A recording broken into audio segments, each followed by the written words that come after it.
Welcome to this episode of The Patrick Coffin Show. Why did they ban from YouTube commentator, philosopher, and author Stefan Molyneux? This is what we're going to talk about, doing a deep dive, not on YouTube, everywhere else though, on The Patrick Coffin Show. If you're listening on iTunes or Podbean or SoundCloud or Stitcher or any of the many Catholic sites that I'm honored to be present on, you want to pay attention. This is a very important conversation about what ideas are permitted, what ideas get banned, shunted, shamed, isolated, deleted from polite discursive society. I want you to think about joining Coffin Nation. The entire video iteration is appearing only there. Go to coffinnation.com. Members now in 25 countries. We talk about faith and culture and religion and politics and sarcasm and films. Check out coffinnation.com. Find out what folks all over the world are starting to enjoy. There's lots of momentum building toward Logos, toward order and sanity. Be part of the movement. Coming up next, Stefan Molyneux.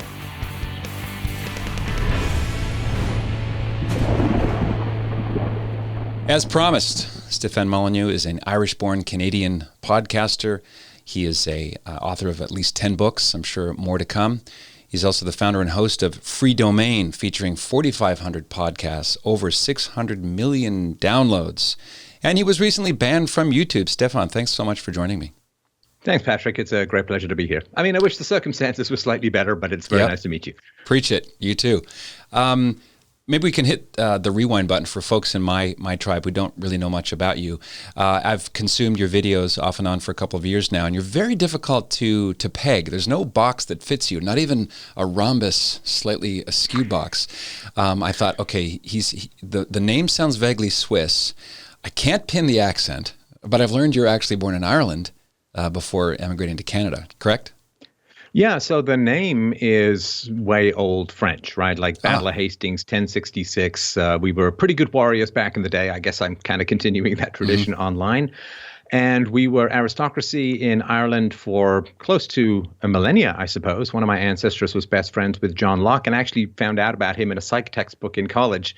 So I was born in Ireland. I grew up in London, England, went to school, boarding school in Cheltenham. And then when I was 11, my family moved to Canada.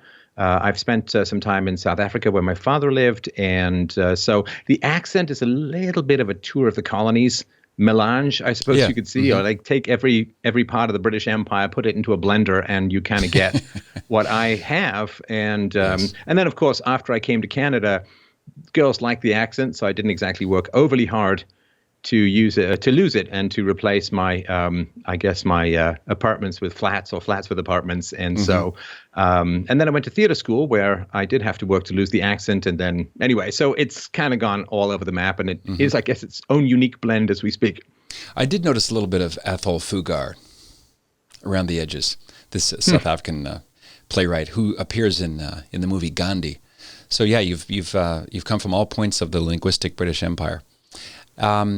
Now you started off in software and on the IT engineering side, or were you a programmer? What did you do before you began being really seriously interested in philosophy and talking about it online? Well, it's funny, these kind of things, like I'm like a salmon going upstream to where I started from, because I started getting into philosophy heavily in my mid-teens. And then I worked up north as a gold panner and prospector after high school. I started off in an English literature degree, but I kind of realized halfway through that you can't really be wrong. Here's my interpretation of John Fowles' The Magus. And it's like, well, who can really objectively prove that you're wrong? I started getting into theater, and I went to, you could say the most prestigious acting school in Canada, the National Theatre School of Canada. I went for acting and playwriting for a couple of years, and then I finished my undergraduate degree in history, and then I did a graduate degree in the history of philosophy, where I talked about Locke and Hegel and Kant and Plato and so on. And I had a whole theory about how the more invested a philosopher is in a higher reality, a noumenal reality, a nirvana, a nonsense-based reality, or Plato's sort of theory of forms, the more likely that philosopher is to promote totalitarianism as his ideal political model. Because once you detach people from reason and evidence, you end up with usually an oligarchical hierarchy as your way of, quote, organizing society. So it was a pretty bold and ambitious thesis. I think it seemed to hold up. And then I was in into programming when I was like 10, 11, 12 years old. There was a computer club at school that met on Saturdays, and we'd go in with our 2K machines. This is way back. I see the word Atari. Oh yeah, before my Atari. eyes. Well, this is the PET computer going back even further. Where I tried to program Missile Command using ASCII graphics and created all text adventures and stuff like that, and learned how to code that way. And then after my graduate school, I was kind of looking into this, right? So I guess I graduated mid to late 20s with my master's. And then it was like, I love to teach. I love to talk about ideas. So maybe I'll think about being a professor. And I looked into it, and it's like, oof, another 5 to 7 years for a PhD, and then it takes you 5 years to get tenure. So I could be 40 or even older before I get my first steady paycheck. And given that I wanted to have a family and be a dad, it just didn't seem to work. So a friend of mine and I started a software company, and I was chief technical officer. I was the coder, and worked there for quite some time. We sold the company, and then I worked in the software field for a while, had a fairly long commute. And I heard about podcasting, and I was like, I got a long commute. I'm kind of tired of audiobooks. Why don't I just start talking about the ideas, the arguments, the things that I've absorbed in, many, many years of reading about philosophy, my own take on things. And I just started recording in my car, a little computer on the side. And I was just driving along and recording away. And I started putting these out. I started writing some articles about politics and philosophy, and eventually, Stefan, in the early days, audio only? Were you basically giving a soliloquy that others could listen to? Yeah, it was audio only, and then I bolted a little 240p webcam to my car dashboard and recorded that way. And then I guess people started emailing me. They liked it, and then they said, hey, maybe there's a place we could donate to you. I'm like, yeah, okay, maybe get some gas money and so on. And then, it's really quite a powerful thing to start working in the realm of philosophy. And so, Patrick, the big question, which I guess everyone faces, those forks in the road that you have in life, I was like, does the world need another software entrepreneur, or does the world need more philosophy? And supply and demand. It seemed like there were quite a lot of software entrepreneurs around at the time. This is sort of 2005, 2006. So then I thought, okay, well, let's just make the leap. Let's just give it a shot and go all in. And I'm never one like one foot on the pier, 1 foot on the boat. I'm always one for like be on the boat or be on the pier. So I took a huge pay cut. I quit my whole career, and I just started doing videos, doing interviews, writing books, writing articles. And I have a call-in show, which I've been running for like 15 years, which, thousands and thousands of people have called in to see how philosophy can help them with their personal lives. Because I'm all about like getting it out of academia, getting it out of the ivory tower and into people's lives, it should inform people's lives. Otherwise, it's like a diet book for Klingons, like it's kind of interesting, but it doesn't actually apply to anything in particular. So that's sort of the very brief overview of how I got here.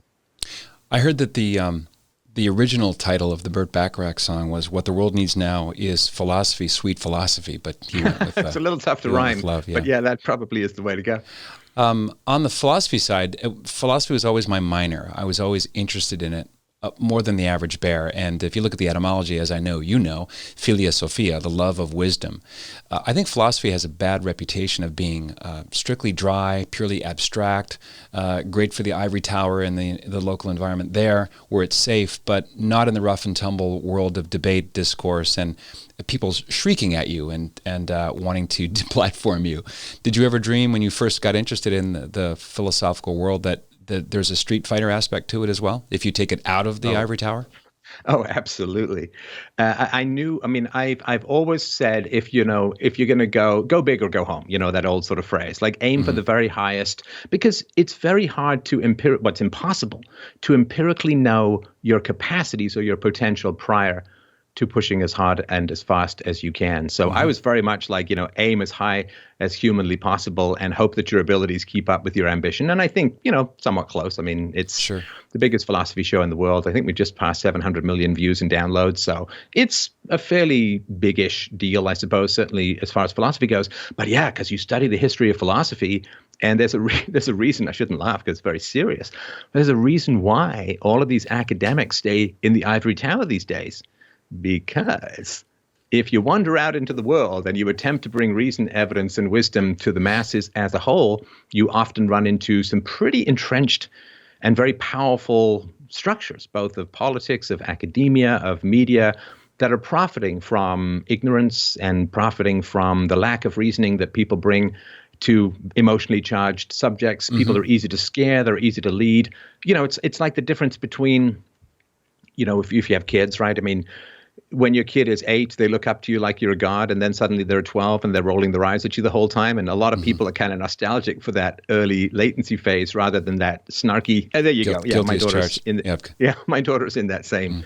And you kind of got to reach forward and embrace it and all of that. And so if philosophy is actually able to help people think and reason and challenge power structures and false narratives, then it's a little harder to goose people into compliance with these endless doom stories of what happens if they don't surrender to authority. And, all the way back to Socrates and Plato and Aristotle, all of whom were persecuted and deplatformed for not believing in the mythologies of the time and for what they called corrupting the young, which generally means teaching the young how to think, which, is not particularly convenient.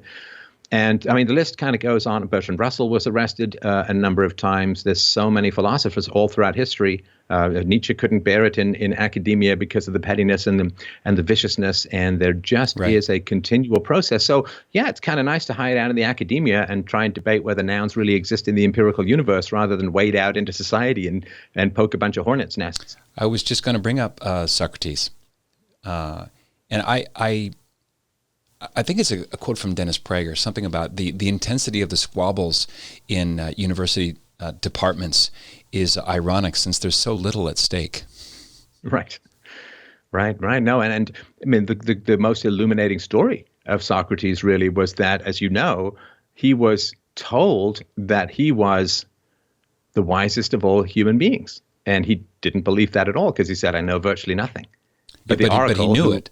That's the key. But the oracle can't lie. So he's like, okay, well, I got to go find someone who's wiser than me. So he goes and examines all of the supposed wise people and knowledgeable teachers and so on. And he continually embarrasses them and shows that they know very little, if anything at all, and that they're mostly faking it and profiting off people's susceptibility to arguments from authority or arguments from ad hominem and so on. And then he did finally realize that because he knew that his knowledge was a fairly blank slate, that this was wise, because if you think you know something, that's far worse than not knowing something, because then you stop looking, right? I mean, so yeah, he is, of course, one of my great heroes. And this was one of my emulating things, right? I mean, Patrick, how did he make his living? Did he have advertisements on his rather ample forehead? No, and neither do I on mine. Did he have sponsors? No, he would talk with people about philosophy and then say, hey, I'm kind of hungry. Do you mind buying me lunch? And I thought, gosh, if it's good enough for Socrates, why not take a swing at that myself? Yeah, it's another parallel with St. Paul, who was a tent maker and had no blog, no podcast. You've only given me 8 different possible follow-ups to your answer there. Let's talk about your. Let me project onto you my own red pill journey. That is about 7 or 8 years old, of seeing tectonic shifts in the world, the providential coincidence of Donald J. Trump in the White House and Pope Francis in Rome. It's been a dizzying experience. One careens from one alternative way of interpreting it to another extreme. These are very turbulent, unpredictable, dangerous times. You and I are probably about the same age. I've never felt that so many social structures that one counted on in the past generations seem to be crumbling. There's a sort of an agreed sense that terra firma is threatened by censorship and the squashing of ideas. So this is my way to turn to your history, the books that you've written. And was there an inciting incident where our good friends at YouTube said, this is the line and you have crossed it and you must go away? Was there one mortal sin that they isolated, or was it just, look, we're going to lump you with the perceived as the worst of the worst, Richard Spencer, David Duke, and then you? That had to be very deliberate from an Alinsky point of view to isolate you. Yeah, I mean, I don't know, of course, the deliberations that occurred in the hallowed halls of YouTube. I do know, though, that that's supposed to have this strike system, and I've been on YouTube since 2006. My channel had no issues and no problems, and I just got soup to nuts, start to end, just no warning and no description, of course, of what I had done that was wrong. But just gone.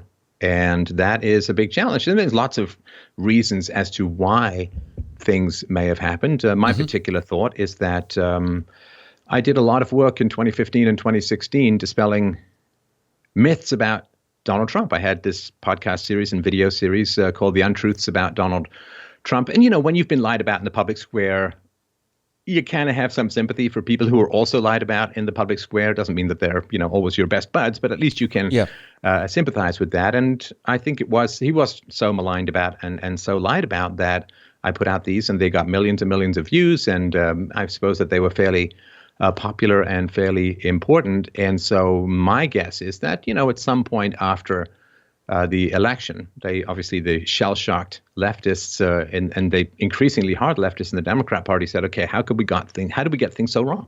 What did we miss? And I think what they missed was the influence that social media has, that memes have, because that's a very wild situation to be in. It was not around in 2012, certainly not in 2008. I mean, 2016 was like the first time that social media political commentary and humor and memes and comedy really began to puncture some of the vanities and pretensions of existing power structures, both in the Republican and the Democratic Party. I mean, Donald Trump was really running as much against the Republicans as he was against the Democrats. Yeah, and so he was the crowbar that both parties needed. Yeah.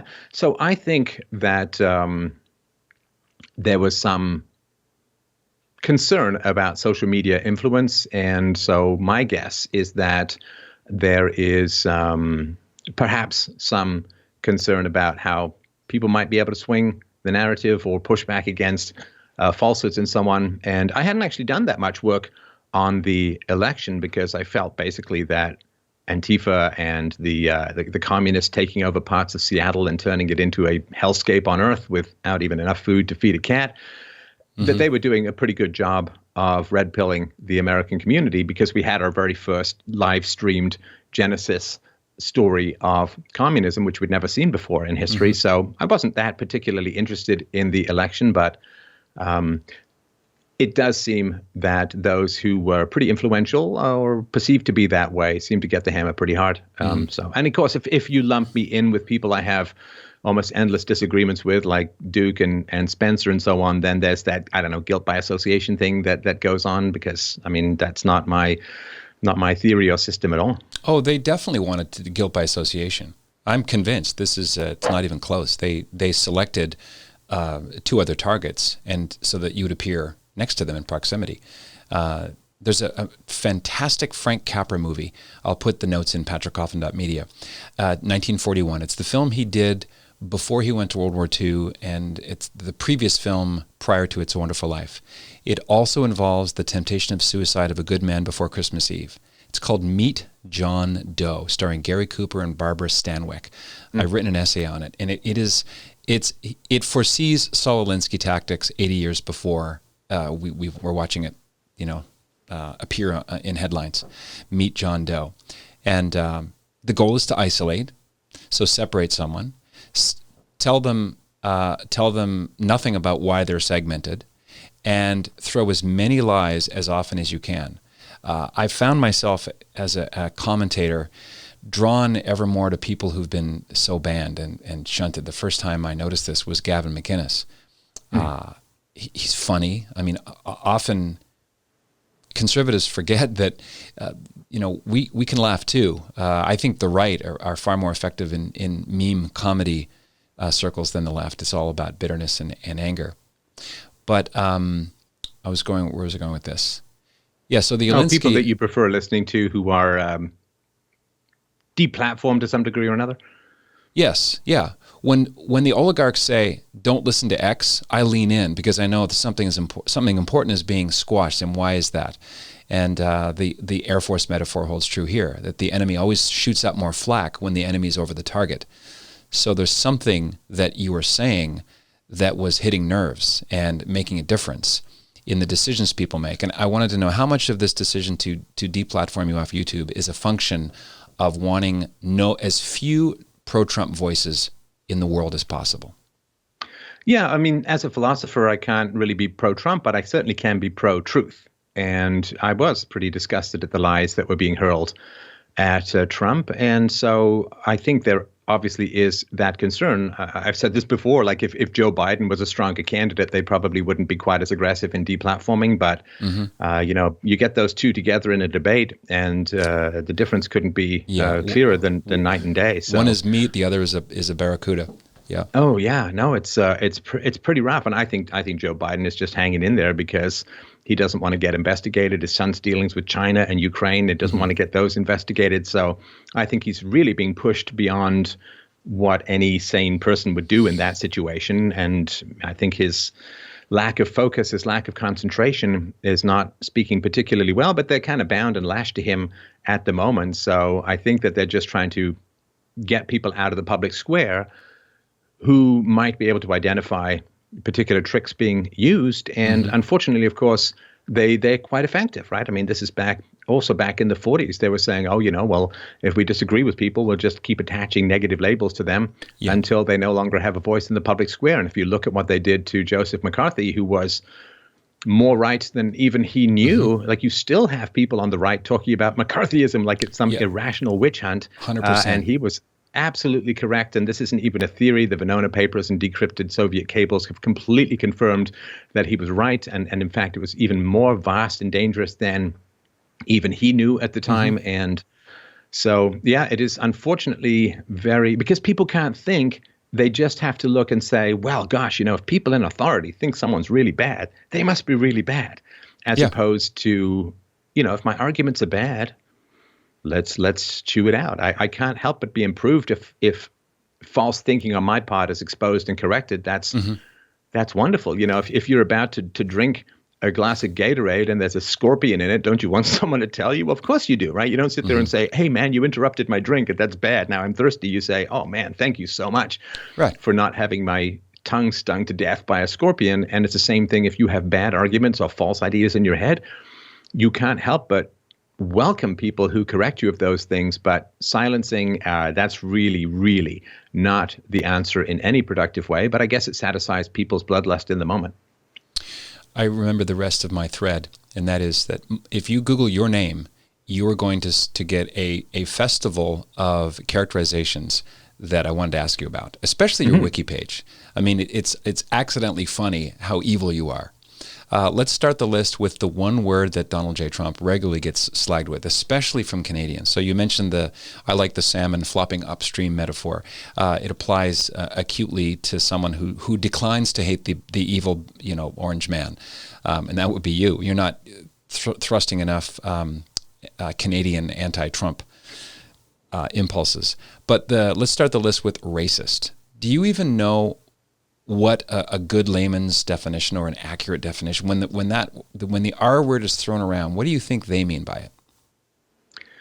Well, that's it's a big question. Certainly from my standpoint, a racist would be somebody who morally judges people based on the color of their skin.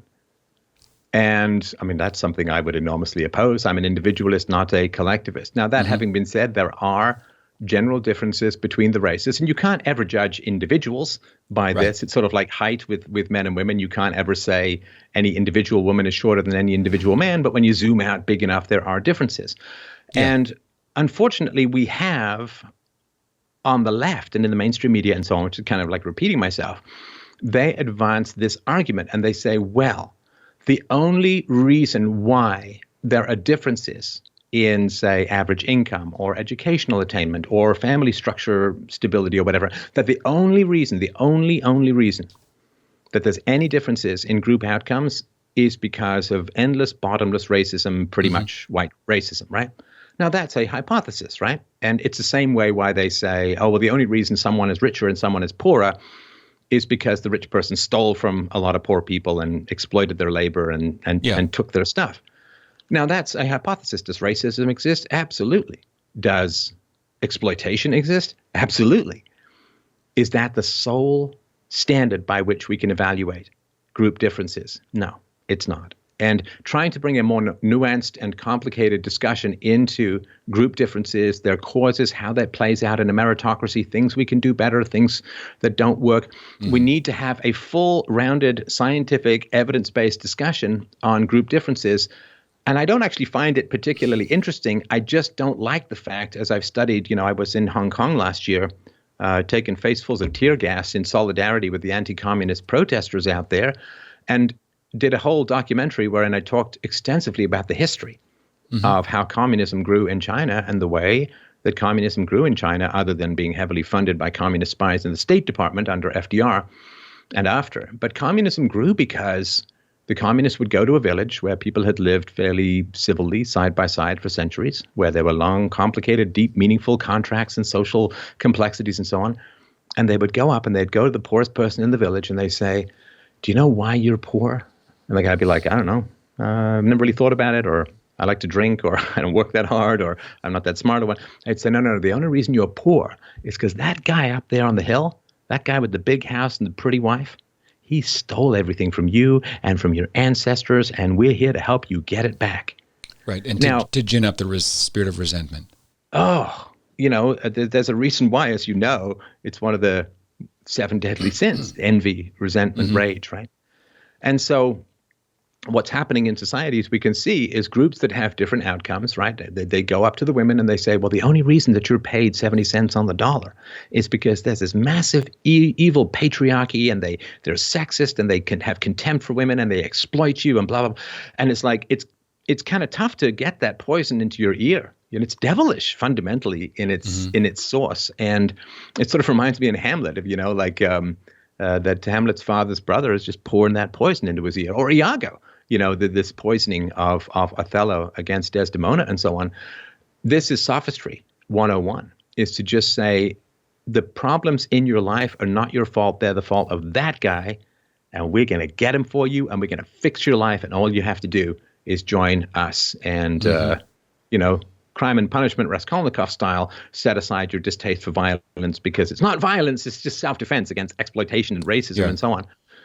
And so you got these competing theories, right? And the one theory being racism and sexism and whatever it is the only cause of differences in group outcomes. Well, if that's a false narrative, then we're going to have a civil war. And we've seen that countless times when the communists come in, and it can also happen under fascism as well, which is kind of a flavor of the leftists, so collectivist and so on. But that is, my argument is, okay, yeah, those things exist. We need to discuss those, but that's not the end of the story. There are other differences, very scientifically validated, around IQ. There's differences in family structures. There's differences in culture. There are lots of complicated things, some of which are under the control of people, and some of which we have to sort of figure out how much that is under our control or whatever, right? Well, let's pause there for a minute. The question of IQs in micro collectivities. So look at different races. IQ is a 100-year-old metric, fairly reliable. At least it's a reliable gauge of how well you fill out IQ tests. But it also does have some very strong correlations. We're not defined by IQ, obviously, any more than we would define simply by height or race or anything like that. But it does have pretty strong correlations to life outcomes as a whole. And it is, I don't know between the races, this is unknown, but it's been tested at 80% genetic by the time we're in our teens, and it seems to go even up after that. Now, the funny thing is 20% is a lot to work with.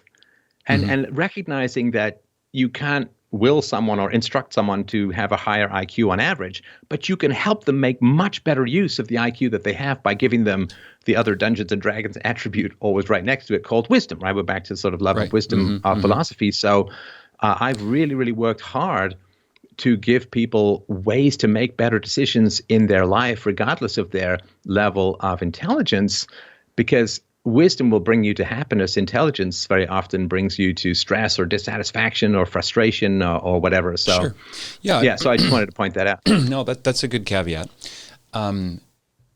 History is replete with high IQ serial killers.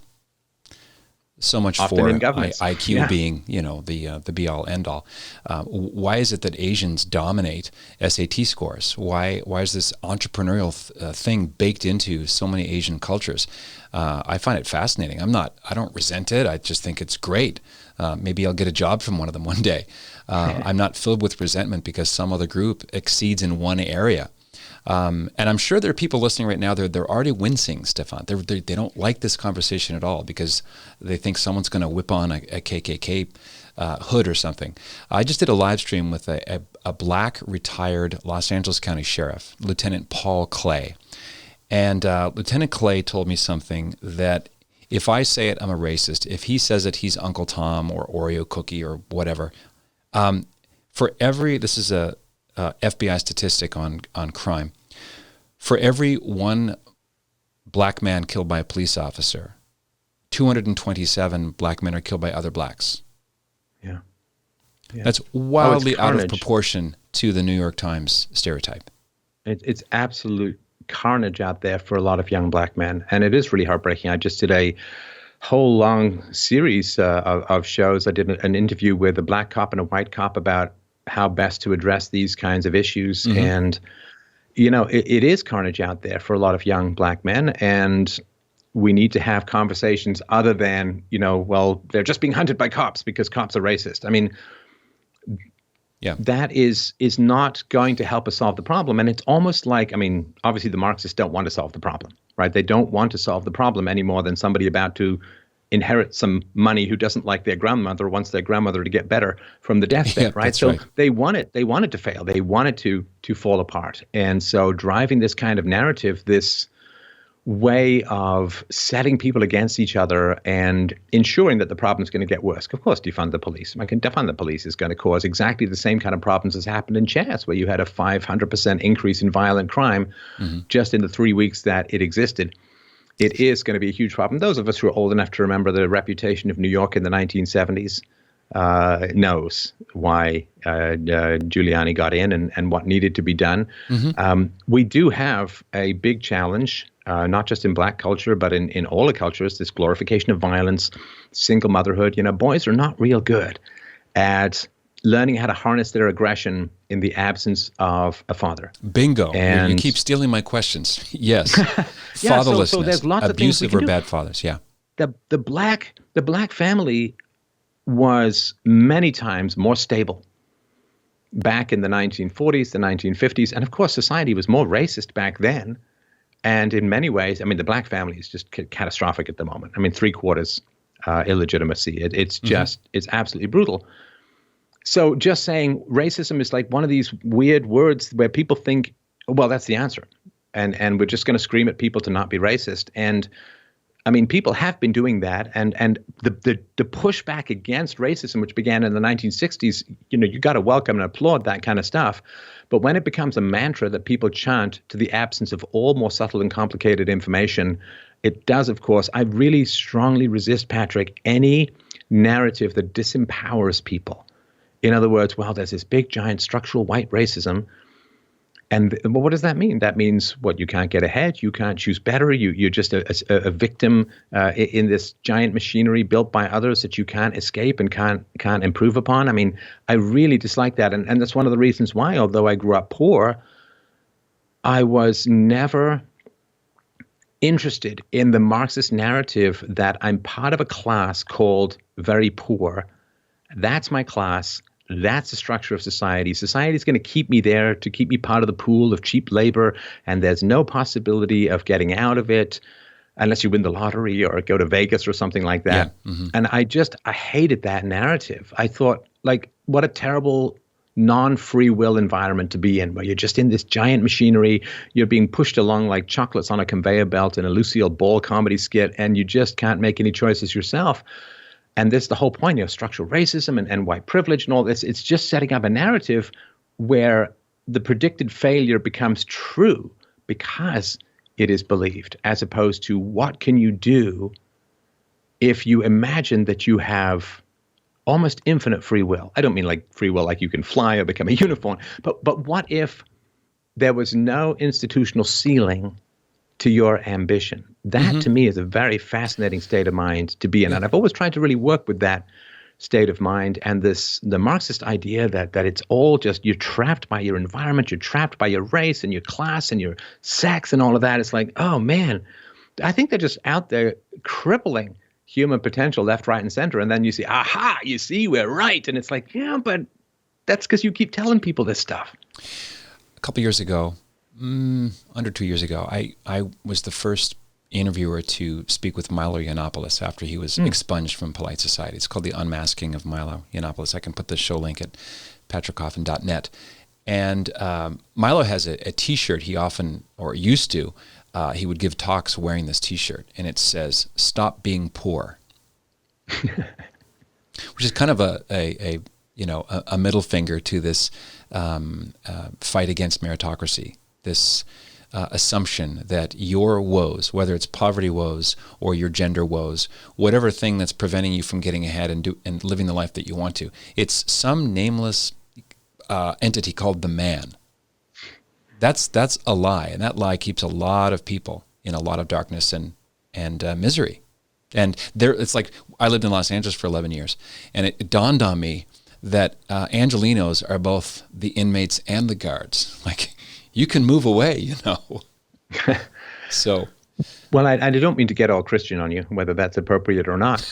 But careful. No, this is really an important aspect of Christianity, that you are defined by your relationship with God, you are defined by your immortal soul, and your free will surpasses the material.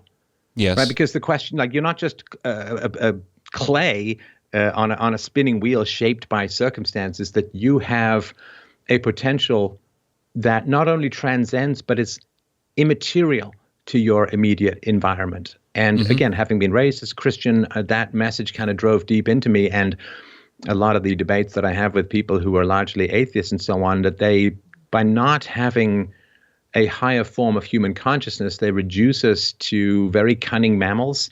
And there is a certain amount. Yeah, there is a certain amount of determinism in that, which is one of the reasons I think why the radical determinists, radical environmental determinists, whether they're from the economic standpoint, from Marxists, or from the gender standpoint, for feminists and so on, they do have a huge problem with human potential, because human potential blows out it's like Bruce Banner's pants, when he turns into the Hulk. We got a couple of pop culture references we were chatting about. Yeah, now I need mental floss for seeing Bruce Banner's pants exploding. Thanks. Should we just pause and enjoy that for a moment? But that giant green globe butt, that Shrek butt. Yes. Yeah. Go Lou Ferrigno. What if there is that kind of potential in most of us? That would really put a very short shrift on that. And I think it's very, very important that the modern world comes out of certainly the aspect of philosophy from the Greeks and the Romans, but Christianity, where there is no particular ceiling to the amount of good and strength and power and intellectual might we can bring to bear on the problems of the world. That is pretty powerful stuff. And I think that's one of the reasons why the battle is really between the communists and the Christians at the moment. And that is a big challenge to understand for most people who've become increasingly secular. I'm very interested in isms and the pernicious isms that are sold to 17 to 20-year-olds on college campuses. I'm just about to sign a book contract to lay out the 12 ideologies that have screwed up the church and the world. And when people leave communism, take two examples would be a guy called Louis Boudin's, and another one, her name is Bella Dodd. These were two, they came out of the publishing world. I believe both went to Columbia University. Although Bella Dodd was born in Italy, lapsed Catholic, became an atheist, and a very fervent communist agent, as did Louis Boudin's. He was the editor of the Daily Communist. Both left under very similar circumstances under the same man, a guy by the name of Bishop Fulton Sheen. Bishop Sheen died in 1979. He's a candidate for sainthood and was an unusually articulate opponent of communism. He had memorized the Soviet Constitution. He would debate communists in their own venues and so on. So there's Louis Boudin's, Bella Dodd, and also Bernard Nathanson that I had the privilege of interviewing before he died. Nathanson was the co-founder of the National Abortion Rights Action League. He and a guy called Larry Lader back in the 60s decided to start this campaign, which successfully led from a propaganda point of view to the Roe v. Wade decision in 1973. It was from Dr. Nathanson that we get the image of the back alley abortion with the coat hanger. He made that up. And they all said once, and to let the other foot drop, Dr. Nathanson became a Catholic in 1995. And all of these people who were in that world, when they finally come out of that world, they all say, we all agreed that it was the Catholic Church that's the global stick in the mud here. There is one global opponent to what we're trying to do, and it's in every country, and it's seemingly insurmountable. And you see this, sorry to interrupt, but real briefly, you see this in this leftist propaganda about the pedophile priests. Right. And you are far more likely to be sexually assaulted in a government school, but you don't see those kind of exposés because the government schools are how you transfer the socialist doctrines, and the Catholic Church must be forever excoriated for obviously pretty bad lapses regarding this stuff. 100%. But statistically, far more children are abused in government schools than were ever abused by Catholic priests, yet you don't hear much of that because they like that environment for indoctrination. Sorry, I didn't mean to interrupt your throat flow. I just wanted to that's a good one. Out. I've spent a lot of ink talking about that as well. Were you raised in the good old C of E? Was that your family of origin, faith formation, Church of England? Yes. And I was in the choir, went to church many times a week, the whole thing. And because what Americans call Episcopalianism in Canada is the Anglican Church. Was there, again, back to the inciting incident, did you slowly grow away from your faith, or were you presented with an argument and you concluded that there is no God? I'm just trying to feel out where you are on that. Well, I'd like to say it was some big intellectual journey, but I think for me, and it's funny, I haven't thought about this for a while, so forgive me when I sort of organize my thoughts. No, it's a big question for sure. I was a very strong believer when I was younger. But for me, Patrick, I suffered from a lot of abuse as a child, and I was surrounded by Christians. And there was not an intervention. There was not a help. There was not a shoulder to cry on. There was not any kind of, I wouldn't say care or concern, I don't know, but not from family, not from extended family or friends' parents and so on. And so I think for me, what happened was I couldn't imagine that God would put a burden of dealing with this like on a 5-year-old or a 6-year-old or a 7-year-old or whatever. And so I really felt that whatever the ethics that were needed in the world to, a lot of the work that I do focuses on the better treatment of children, the fact that I really, really promulgate and advocate a philosophy called peaceful parenting. And that's how I practice my own parenting and so on, and treating people with, treating children very well and bringing them to you with love rather than fear. And so for me, there was something missing in the ethics of everyone around me where they found something to do other than help me. No one defended you. You had no defenders. Well, that's the issue. And it was not coming from priests, and it was not coming from my very religious family and so on, right? And it wasn't like subtle. I mean, there was no question that this was all going on. And so I think for me, it was like, I feel like I'm in a desert. Everyone tells me that there are all these oases around, which is Christian ethics. And I keep going someplace, it's just a mirage. And so I kept going and I kept going until I got to philosophy. And that's where, for me at least, it was not a mirage. And that's where I began to work on systems of ethics and systems of understanding and really try to encourage and empower people. If we can't stand up for the kids, man, we got nothing. If we can't, because child abuse is something that it's horizontally enforced. I remember thinking about this when I was a kid. My mom would hit, and we'd be in these paper thin apartment buildings, like no walls really between anyone. And she was able to do that and know that nobody would call the cops, know that nobody would report her, and know that you can just kind of sail through life, dragging kids and hitting kids and screaming at kids and throwing things at kids.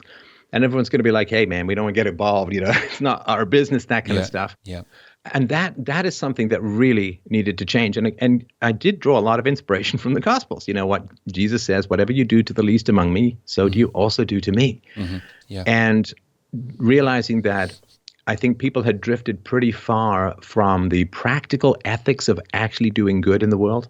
Because everyone has these abstract ethics, Patrick, like, oh, I really want people who are sick to get healthcare, so I'm going to go for Obamacare or socialized medicine, or, I really, there are poor people in other countries, so let's just have the government print a bunch of money and send it overseas. And, oh, man, does that ever bother me? Like if you want people to get free healthcare, how about you become a doctor and donate your time?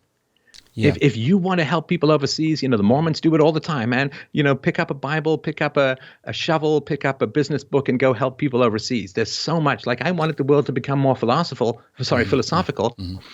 I didn't sit there and say, well, I'm going to vote for the government to put more funding into philosophy departments in universities. Like, people need to put their feet on the actual ground and do the hard work and the heavy lifting of making this world a better place. And I think maybe it's the government, maybe it's social media, whatever. I think it's more the government, and people are just like, well, I'm going to vote for stuff. And that's how things are going to get better. But it's so fundamentally lazy. And the appearance of doing good, to me, is one of the most, virtue signaling, they call it, right? The appearance that you're doing good, the feeling that you're doing good without actually putting yourself at risk and doing good. Oof. Yeah. I think that's the best way that evil advances as a whole, because it'll give you that dopamine hit. It's like cocaine. You don't have to be a good moral person. You just have to take a hit of powder. I've never tried it, obviously. And then you get all of this wonderful happiness. And to me, philosophy says, no. Doesn't matter if you read the diet book. Doesn't matter if you cruise past the fruits and vegetable sections of the supermarket. It only matters what you put in your mouth and swallow. And philosophy specifically denies the dopamine rush of virtue if you haven't actually done anything. And the government and other things, I posted something on social media, therefore I'm a good person. And that stuff can help for sure. But I guess, through my example of, going out into the marketplace and taking on difficult topics and taking my punches and landing my punches, hopefully it motivates some people to say that virtue is something you got to do. It's not something you read about only. It's not something that you vote about only. You've got to go out there and actually do things. We can't overturn the Fed. We can't change foreign policy, but at least what you can do is go out and help protect the kids in your environment. Everybody knows some kid who's probably not got things so great, and there's a lot that we can do. And I guess that dissatisfaction with the where ethics were in my Christian society growing up led me further afield, if that makes sense. Sure. Again, Yeah, sorry, it's a long question. No, it's a very intimate question that I asked. So thanks for trusting me with it. When you grow up in an establishment where there's not a theoretical, an actual established religion, as is the case with the Church of England, there's a lot that's taken for granted. And the faith stops being a living friendship with Jesus Christ and more a box-ticking thing. Oh, of course it's like when people vote Democrat. Why? Because my mommy voted for Democrat and her mommy voted for Democrat, not really paying attention to what's in front of you. St. Mother Teresa famously said, forget moral discourse, grab a broom and clean someone's house. Start there. Yeah, or if you care about the poor, then get to know someone who's poor, and don't just fire money at them like a money drop from a helicopter. That's probably not going to make them. It's probably going to make them worse. But find out what is holding them back. That's what I get. I get calls from people on my call-in show, and like, oh, I can't get ahead in life. I'm not satisfied. I'm not able to start. There's something emotional usually that's in their way that philosophy can kind of chip away at and help release them that way. Just try and do practical good in the world. It's incredible to me, Patrick, that as taxpayers in the West, we pay hundreds of millions of dollars to philosophy departments. And when was the last time, that in case of emergency, break glass or whatever, when was the last time where we said, oh my gosh, we really are in a moral crisis here. We got to get our philosophers. You're in a pandemic crisis, you call on your epidemiologist, you call on your virologist. If you're in some economic crisis, you try and call upon your economist, heaven help you. But when was the last time we said, wow, we've got this big moral issue. We got to get the people we paid hundreds of millions of dollars for, the last line of defense for moral chaos. Where are they? Well, they're in this particular conversation at the moment because the universities are not they're not paying back society for the amount of money that is being invested. Do you believe that the left invariably overplays their card so that the game is kind of revealed? Look at defund the police. Who on earth believes that defund the police is a fine idea? Especially if you're a property owner. Yeah, criminals like it very well. I mean, so the example, which I'm sorry, again, I don't mean to laugh because it's very, very serious, but you kind of got to get your giggles in where you can in this, right? So they set up this Capitol Hill Autonomous Zone, the Chaz/CHOP or whatever. They take over 500 families in the 9-block radius in Seattle, right? Yeah. Now, they could have played their cards right, and they could have ended up with that, I think it's in Denmark or Holland or wherever it is that they have that little autonomous zone that's been running for a couple of decades. But no, even though the mayor was on their side, Mayor Jenny was on their side, and hey, man, don't be afraid of democracy. It's going to be the summer of love. What do? They start threatening the mayor and threatening to charge at her house. Like, I don't even know what to say about that. I mean, that's just so ridiculously stupid that the mayor who's on your side, you're going to provoke until she sends in the police. So, yeah, the left does overplay their hand. And the accelerationism that is represented by Donald Trump is nothing to be underestimated. Like, they were hoping for at least another 10 years, right, until demographic shifts had occurred, until all of the programmed kids came out of universities. So this, like Donald Trump, and I knew this was going to happen, Donald Trump forces the hand of the hard leftists because they're so terrified of another Donald Trump presidency that they had to move up the revolution at least probably 5 years, at least probably 10 years. Yeah. And so right now people are seeing what was only supposed to be seen when it was too late to fix. You know, I've always sort of said the devil will reveal his plans to you when it's too late to stop him, because that's the additional sadism that he enjoys, so to speak. That's a really interesting insight, Stefan. Yeah. Oh yeah, no, you can finally reveal your plans. What you've got someone completely in your power. I mean, that's the annoying villain in every Bond movie. Like, let me give you the long speech about how the sharks with lasers are going to take apart your gonads, right? Yeah. So the accelerationism that has resulted from Trump has caused the left to play a lot more hardball a lot sooner. And what they've done now, as you know, is they've provoked a huge number of people to go out and buy guns and train themselves on firearms. And they are so far ahead of where they wanted to be because of the Trump panic that I think that they are provoking a lot of resistance. And, you know, we want that resistance to be at this level, at this verbal level, because as we've seen in the French Revolution, as we've seen in the Weimar Republic, if the left gets too much power, you get the blowback from the far right that is, I mean, scarcely better in its long-term effects. So that's where we're really hoping. And that's why, you know, this kind of deplatforming stuff, it's carving a lot of middle and reasonable conversations out of the public square. And it's not like people get more reasonable when there aren't people like us trying to bridge gaps here. Yeah, when you think of the media, it's the Latin word that means between. The lame scream media are the people who are on the side of the oligarchs who want to increase the volume on the slightest whiff of conflict gets jet fuel thrown on it.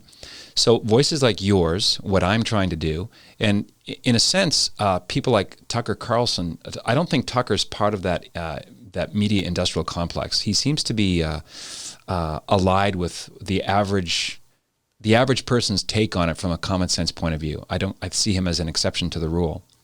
But without that middle ground in American media, somebody would be that's shocking in American media that somebody would be looking out for Main Street, so to speak, as opposed to Wall Street or academia. Yeah, Tucker was on my show talking about his book, which has been vindicated on every page, called Ship of Fools. That was 14 months ago. Book, yeah. There's almost a sense in which the way I put it is 2 years ago it felt like the culture was galloping toward the abyss. Now it seems like the abyss is galloping toward us. I'm waiting for the next thing. And I think a lot of these supercharged high conflict crises are a function of trying to remove Trump from a second term. They didn't get any traction with collusion. They didn't get any traction with the impeachment.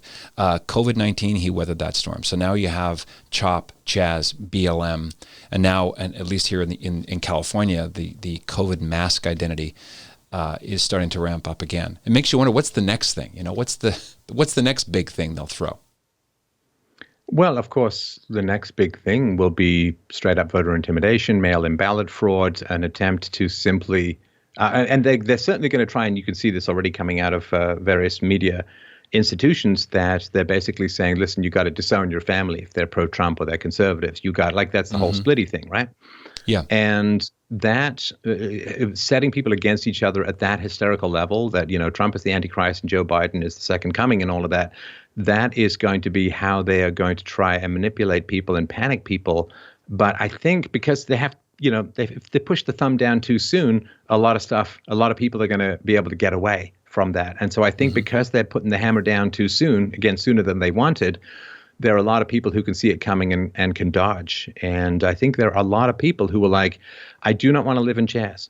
Like, I do not want to live under Raz the Warlord or whatever he was called. Like, I simply don't want no access to police. I don't want no access to medical services. I don't want to be surrounded by communism, Dr. Zhivago style, and have my property destroyed, because they were kind of hostages in there. They couldn't leave because they were 100%. concerned their houses and apartments were going to be vandalized or stolen from and so on. So I think people are looking at that and saying, well, that's what they want. And it was really clear that the Democrats were not condemning any of that. They were not pushing back against any of that. Which Democrat is condemning it? One name. Throw me a name. Right.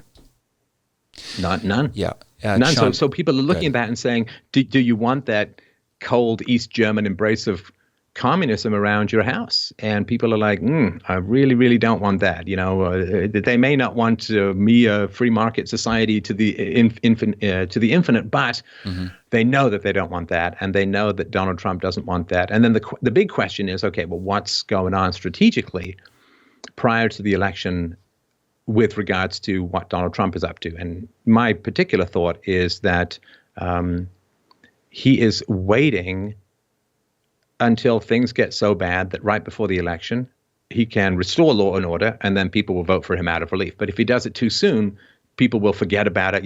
It's always like squirrel, people are very sort of in the moment focused. So I think my guess is that he's probably doing something like, okay, well, we've got to let it run its course, got to show how bad it is. And then when I restore order a week or two before the election, people will, with a great sigh of relief, vote for me. That's a possibility. Of course, no proof of that, but that's one way of looking at it.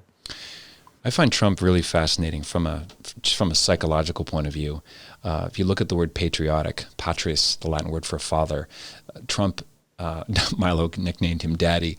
I think Trump's salient masculine presence, the way he walks into a room, the way he deals with enemies, is very alpha, and it triggers a lot of people who have that lingering father wound, even if they sort of deny it. Meanwhile, you have so many, let's take Mayor Jenny, for example. This endless maternal model of leadership. Like, mothers are the shoulder to cry on. They kiss the skinned knee. No mother ever. You never heard this growing up. Wait till your mother comes home. It's always wait till your father comes home. He represents universal law and the imposition of law and guardrails and that kind of thing. The word virtue, I'm sure you know, vir is the Latin word for male. Men are supposed to be virtuous, full of that manly order, predictability, stability, the willingness to protect. You don't see this in mayors like Jenny or governors like Gretchen. There's a sort of a softness that is not good for the populace when a crisis hits.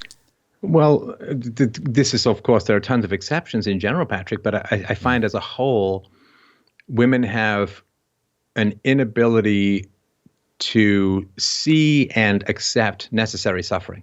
They always want to minimize the suffering, always want to make things better. And that's a wonderful thing. When in others, I think little. That's true. They especially children. Yeah. Yeah. And so whereas for men, it's like, if they fall, they'll learn. Right. I mean, it's not going to kill them. And reality and consequences can be a better teacher. Because if you continually prevent people from failing, they never learn the necessary lessons to succeed. And so this is where you get, everybody gets a trophy and nobody can fail and all of that. And women, again, love them. They're delightfully incomprehensible. But what they do is they want to shield people from negative consequences. Now, when you're talking about babies and toddlers and little kids, of course, you don't let them fall down the stairs and say, well, that'll teach them, right? But when kids get older, they do need to start getting out into the rough and tumble of the world and failing in that way. And, they need to have their ambitions scaled back, and maybe their heart's broken once or twice so that they can learn some more rough-hewn wisdom. The sword doesn't get sharpened by running it in water. You got to get a whetstone, some sparks, and some sweat.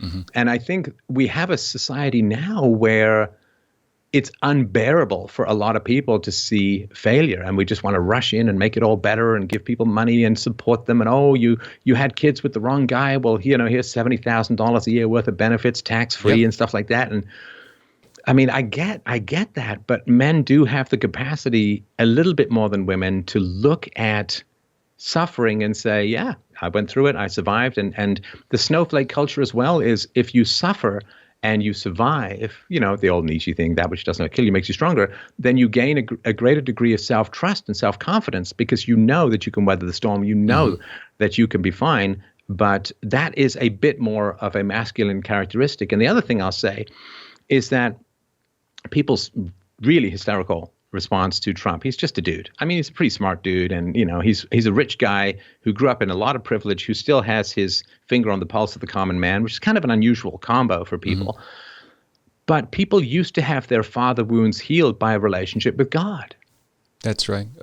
And now they don't have that. And so, of course, you take the rock out of the stream, the water rushes in, and you take God out and the state rushes in. This has always been the big concern with regards to atheism. And I think that people's very uneasy relationship with Trump does have a lot to do with this, the alpha male, the leader. And I just think that if people could deal with what they missed in their own life, then they wouldn't have this weird, stalky, fatal attraction, pathological relationship with a guy who has his ideas and has his politics, but he's not the daddy who left your mom or whatever. Yeah, that's totally true.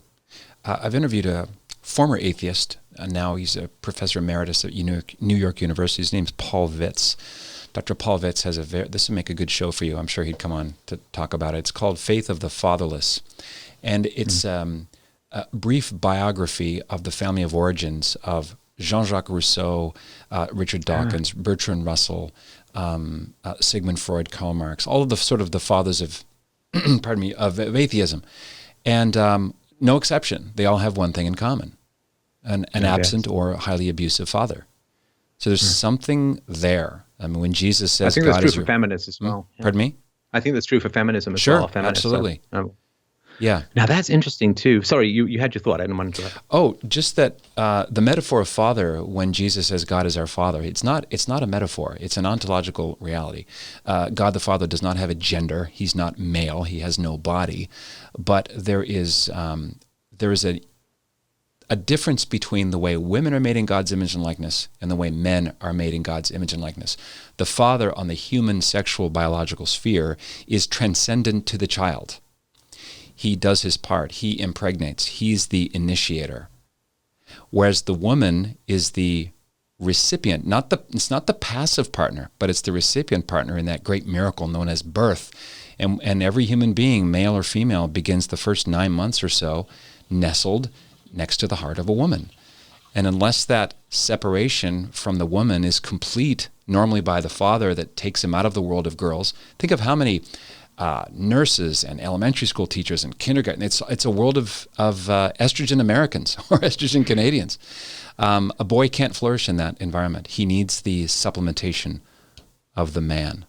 Fathers endow masculinity. Women, no matter how great they are, and there are many great women out there, especially single moms who are my personal heroes, but they can't impart masculinity. That was the end of my thought.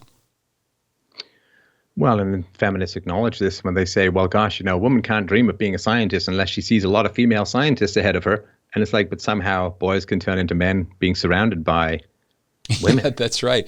Come on. Why don't you and I sue the NBA? That's racist. That's right.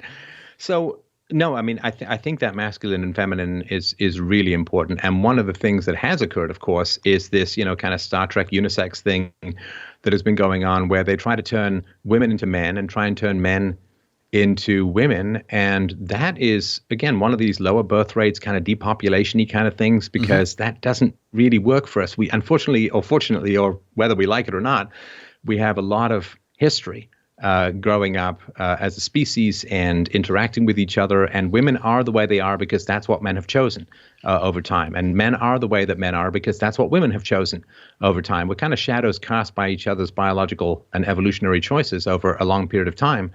And if we just kind of deny that and say, okay, well, we can just completely invert these things, we're really going against our entire growing up as a species. And I think what happens is that the women get dissatisfied and the men just don't find themselves particularly attracted, and then they take refuge in, pornography, video games, the usual 1-2 punch that takes out modern masculinity.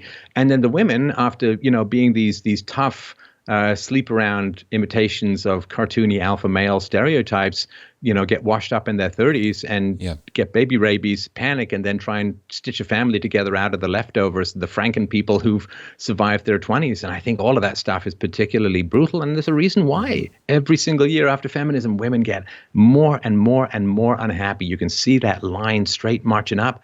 But this is our peculiar constitution as a species, Patrick, that if we believe something is right, we will run it off a cliff. We will follow it off a cliff. We're Pied Piper. And if you get people to think, oh, well, that feminism is right and the patriarchy is real and men hate women and women got to be like men and so on, people almost never, even if they're at the cliff edge, they will never, ever, well, almost never. We got to put the almost in, otherwise this conversation would barely be worth having, but they almost never turn back. They will follow their ideals and their ideologies even off a cliff. And that capacity for self-sacrifice in pursuit of perceived virtue is a great strength. But man, if you get those virtues wrong, it's a massive disaster, which I think is kind of what we're facing at the moment. Yeah, if your settings are off just by a little bit, you're not going to end up landing where you want to. Right. There's a feminist, I believe she was from Canada, if my memory serves. Paula Cole had a big hit in the 90s called "Where Have All the Cowboys Gone?" Dyed in the wool feminist, went to all the marches, obviously a woman of the left. And she mentions John Wayne, basically decrying, like, where's the John Waynes? And now John Wayne is in the crosshairs of the SJWs because of something he said that was believed by many men who were born in 1908. I think it was a Playboy magazine interview from 1970. So 50 years ago, he said a couple of things in one interview about racial differences. Well, they want to get rid of the airport, John Wayne Airport. They want to get rid of all John Wayne statues. But I noticed that Margaret Sanger statues are untouched. No one's going near where the Malcolm X statues tear down, Two sets of rules. Erasure of history. Yeah, this erasure of history is a standard Marxist trope, and it's a way of demoralizing people so that they feel that there's nothing to defend. Right. That there's no virtues, and America, I mean, of course, it has its flaws. I mean, as does the West as a whole, but compared to the rest of the world, it's a absolutely gorgeous, philosophically birthed, Christian ethics birthed place where vast swaths of the world found solace from overweening over historical, largely dictatorial systems. People fled to America because it was that shining city on the hill. And America, of course, as you know, had slavery for a grand total of 84 years. Yeah. And people forget that. I mean, because they inherited slavery from the British. So America had slavery for 84 years. I mean, the Islamic world has had slavery for 1,400 years, and still some Islamic countries practice slavery. So the idea that Black Lives Matter should take all of their money and use it to tear down statues largely of white Christians, they should take that money, go to Libya and free the slaves. You can buy a slave in Libya, a black slave in Libya for $400. They should take their money. They should go to Libya and they should free those slaves. But they don't care about slavery. Let's get a camera crew. Let's do that. Let's get a camera crew and go and buy some slaves in Libya. And set them free. Wouldn't that? Because, if you're serious about it.